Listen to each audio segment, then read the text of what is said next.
Well, you want to hear something funny? I just did the whole devotional Bible study, and I didn't click on the right button, so I don't know. You guys get this a lot from me. Spiritual discernment, day 3 of 10. Natural observation or spiritual discernment. Oh, here we go again. Up to 80% of what we learn and take in from the world around us is through visual learning. Sight is extremely important in human development as well as in day-to-day living. But because discernment is a spiritual concept, we must direct our attention to spiritual sight, which is very different from, natural observation. Sometimes a great way to understand a concept is to examine the opposite. So let's look at the example of someone who naturally observed rather than spiritually discerned. I just did this whole entire thing. 1 Samuel chapter 1, verses 1 through 16 tells the story of Hannah and her husband Elkanah, who go to Shiloh each year to sacrifice to the Lord. On this occasion, Hannah is crying out to the Lord as she has not been able to have a child. She's weeping and praying, and her lips are moving, but no sound is coming out. Eli the priest notices Hannah and makes a natural observation in verse 12 and 13. There are two key statements. Eli observed her mouth, and Eli thought she was drunk. What Eli saw in the natural led to a wrong assumption. Natural observations can lead to carnal conclusions. What was taking place with Hannah was a deep moment of intimacy with the Lord, and yet Eli, instead of discerning and spiritual, judges incorrectly. He observes in the natural and calls what is good evil. In verse 16, Hannah says, "Do not take your servant for a wicked woman." What was taking place was a spiritual transaction which could only be spiritually discerned. Spiritual discernment requires us to understand that what we observe is the natural is not always the sum total of what is occurring in the spiritual. For most people, our natural senses operate by default, so our spiritual senses need development. In 2 Kings chapter 6, verse 8 through 17, the prophet Elisha gives us a wonderful example of spiritual discernment. In this instance, the Aramean army sent many horses and chariots to surround the city of Dothan, where Elisha and his servant were. They wanted to capture and kill Elisha. When the servant woke up and saw a great army, he was afraid because of what he naturally observed, but Elisha was seeing in the spirit. Elisha prayed that his servant's eyes would be opened, and the servant then saw what Elisha saw, a fiery heavenly host, which was far greater than the natural army. A great prayer for us all is, open my eyes, Lord, and help me see what the Holy Spirit is doing. Let's be believers who lean towards spiritual discernment rather than natural observation.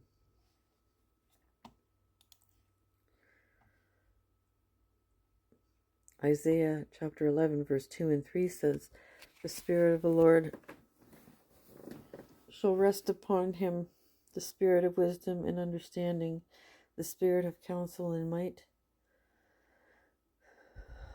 the spirit of knowledge and of fear of the Lord.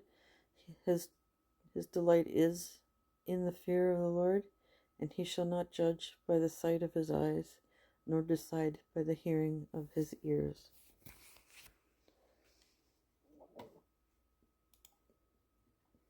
First Samuel chapter 1, verses 9 through 17.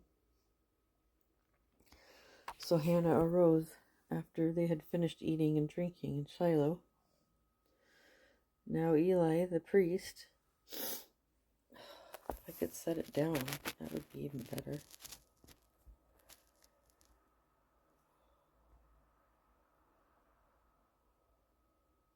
was sitting on the seat by the doorposts of the tabernacle of the Lord, and she was in bitterness of soul and prayed to the Lord and wept in anguish.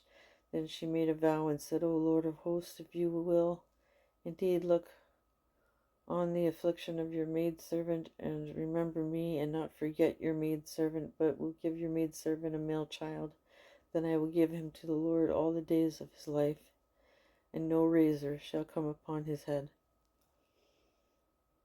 And it happened, as she continued praying before the Lord, then that Eli watched her mouth, how Hannah spoke in her heart, only her lips moved, but her voice was not heard. Therefore Eli thought she was drunk. So Eli said to her, How long will you be drunk? Put your wine away from you. But Hannah answered and said, No, my lord, I am a woman of sorrowful spirit. I have drunk neither wine nor intoxicating drink, but have poured out my soul before the Lord. Do not consider your maidservant a wicked woman. For out of the abundance of my complaint and grief I have spoken until now. Then Eli answered and said, Go in peace, and God of Israel grant your petition which you have asked of him.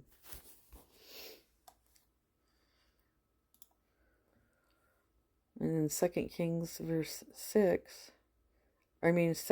chapter 6, verse 8 through 17. Now the king of Syria was making war against Israel, and consulted with his servants, saying, My camp will be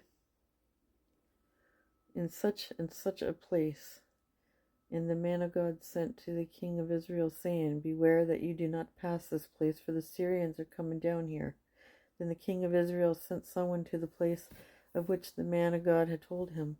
Thus he warned him, and he was watchful there, and not just once or twice. Therefore the heart of the king of Syria was greatly troubled by this thing, and he called his servants and said to them, Will you not show me which of us is for the king of Israel? And one of his servants said, None, my lord, O king, but Elisha the prophet, who is in Israel, tells the king of Israel the words that you speak in your bedroom. So he said, Go and see where he is, that I may send and get him. And it was told him, saying, Surely he is in Dothan. Therefore he sent horses and chariots and a great army there, and they came by night and surrounded the city.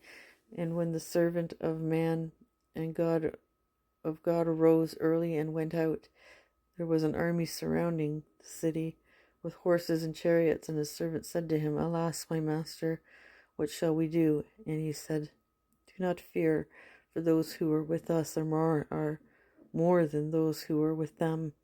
And Elisha prayed and said, Lord, I pray, open his eyes that he may see. Then the Lord opened his eyes, and the young man, and he saw, and behold, a mountain was full of horses and chariots of fire all around Elisha. And that's it for today. So it's called Spiritual Discernment by Sally McCracken, and we'll be on number 4 tomorrow at night, preferably. I'll see you tomorrow to do 2 Chronicles. I do believe it's chapter 7 in Psalms 46. So have a good night. Goodbye for now.